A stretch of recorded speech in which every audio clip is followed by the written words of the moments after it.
माघ 18 गते आइतबार। यस्तो छ तपाईको राशिफल। मेष, नयाँ योजना बन्नेछन् भने पुराना समस्या सुल्झाउन सकिनेछ। रोकिएका काम दोहोर्याउँदा लाभ हुनेछ। ढिलासुस्तीले काम बिग्रनुका साथै हातमा आएको अवसर गुम्न सक्छ। स्थायी सम्पत्ति सम्बन्धी विवाद पनि आउन सक्छ। पठन पाठनमा समय दिन नसकिए पनि धैर्यका साथ काममा जुट्नुहोला। मेहनत गर्दा सामान्य लाभ निरन्तर प्राप्त हुनेछ। वृष, रमाइलो जमघटका बीच खानपानको आनन्द प्राप्त हुनेछ।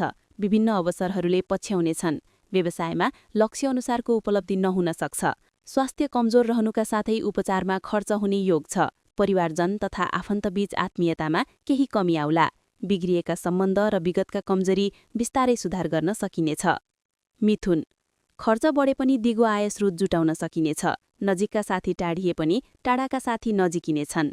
स्वास्थ्य कमजोर रहँदा चाहेको काम पूरा गर्न नसकिएला। जिम्मेवारी भने बढिरहनेछन्। खानपानको असावधानीले स्वास्थ्यमा असर पर्न सक्छ। पढाइ लेखाइमा समय दिन कठिन हुनेछ। कर्कट, स्वास्थ्य सम्बन्धी समस्याले सताउने देखिन्छ। उपचारमा खर्च हुने योग छ। विद्यामा कमजोरी र लेनदेनमा विवाद हुन सक्छ। बाध्यताले अनावश्यक अलमल बढ्न सक्छ। सहयोगको आशा देखाउने व्यक्तिबाटै धोका पाइएला। समयमा होस नपुर्याउँदा खर्च मात्र बढ्नेछ। प्रलोभन देखाउनेहरूबाट सावधान रहनुहोला। सिंह, अभिप्रेरणा जगाउने व्यक्तिहरू प्रशस्तै भेटिनेछन्। रमाइलो जमघटका बीच स्वादिष्ट खानपानको आनन्द पाइनेछ। रमाइलो यात्राको अवसर जुट्न सक्छ। व्यावसायिक आम्दानी बढ्नेछ। भविष्यमा फाइदा हुने कामको प्रारम्भ गर्न सकिनेछ। लामो यात्राको प्रक्रिया अघि बढ्नेछ। केही सम्झौता गर्नु परे पनि अधिकार र प्रतिष्ठा जोगाउन सफल भइनेछ। कन्या, बोलीका कारण केही समस्या उब्जिए पनि सहयोगीहरूले फाइदा दिलाउनेछन्। टाढाको यात्राको सम्भावना छ। अध्ययनमा समय दिन कठिन हुनेछ। लेनदेनको विवादले हानि पुर्याउन सक्छ। पुराना समस्या दोहोरिन सक्छन्। स्वादिष्ट भोजनको अवसर पाए पनि पेट सम्बन्धी समस्या देखिन सक्छ। अनावश्यक जमघटले काममा बाधा पुर्याउनेछ। तुला, बिस्तारै सोचेका काम बन्नेछन्। नाम, दाम र इनाम कमाउने समय छ। रोगले सताउने देखिन्छ। आफ्ना काम स्थगित हुँदा मन खिन्न हुन सक्छ। सेवामूलक कार्यबाट प्रतिष्ठा प्राप्त हुनेछ। लगनशील नबन्दा आलोचना सहनु पर्ला। आफ्ना कमजोरीमाथि टिप्पणी हुन सक्छ। वृश्चिक, भूमि वा पैतृक सम्पत्तिमा विवाद आउन सक्छ। प्रतिष्ठित कामको जिम्मेवारी प्राप्त हुनेछ। साना काम र घरेलु समस्यामै अल्झनुपर्ने देखिन्छ। अर्थ अभावले योजना स्थगित हुन सक्छ।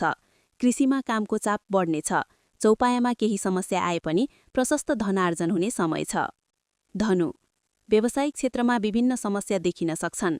केही अवरोध आए पनि इच्छाशक्ति र मेहनतले राम्रो फाइदा दिलाउनेछ। प्रयत्न गर्दा लक्ष्य प्राप्त हुनेछ। मेहनतले प्रतिस्पर्धामा अग्रता दिलाउनेछ। भौतिक साधन जुट्नेछन्। उद्योग तथा व्यापारमा विशेष लाभ हुनेछ। प्रतिद्वन्द्वीहरूलाई सजिलै परास्त गर्न सकिनेछ। मकर, नयाँ व्यवसाय सुरु गर्ने अवसर प्राप्त हुनेछ। दाम, इनाम र प्रतिष्ठा कमाउने समय छ। रुपैयाँ पैसाको कारोबार बढ्ने देखिन्छ। व्यावसायिक क्षेत्रमा अपेक्षा अनुसार फाइदा नहुन सक्छ। काममा अवरोध आउन सक्छ। विभिन्न उपहार प्राप्त हुनेछन्। सहयोगीहरूको राम्रो साथ मिल्नेछ। रोकिएका काम बन्ने र नयाँ काम प्रारम्भ हुने समय छ। कुम्भ, मेहनतले धीरैको विश्वास जित्न सकिनेछ। अरूको दबावमा परिए पनि कामको सन्दर्भमा विशिष्ट व्यक्तिहरूसँग निकटता बढ्नेछ। सोचेका काम सजिलै सम्पन्न हुँदा मन प्रसन्न रहनेछ। प्रिय पात्रसँग भेटघाट हुने भएकाले दिन रमाइलो बन्नेछ। शुभचिन्तकको सुझाव बेवास्ता गर्दा दुःख पाइनेछ। मीन, उपहारभन्दा कर्ममा विश्वास गरेर अघि बढ्दा फाइदा हुनेछ। आम्दानी बढ्नुका साथै ठूला काम सम्पन्न हुने सम्भावना छ। अप्ठ्यारा परिस्थितिसँग सम्झौता गर्नु परे पनि बुद्धि प्रयोग गर्दा लक्ष्य प्राप्त गर्न सकिनेछ। अप्रिय समाचारले मन खिन्न बनाउनेछ। अर्थ अभावले चाहेका काम रोकिन सक्छन्, तर विगतको श्रमबाट लाभ अवश्य प्राप्त हुनेछ।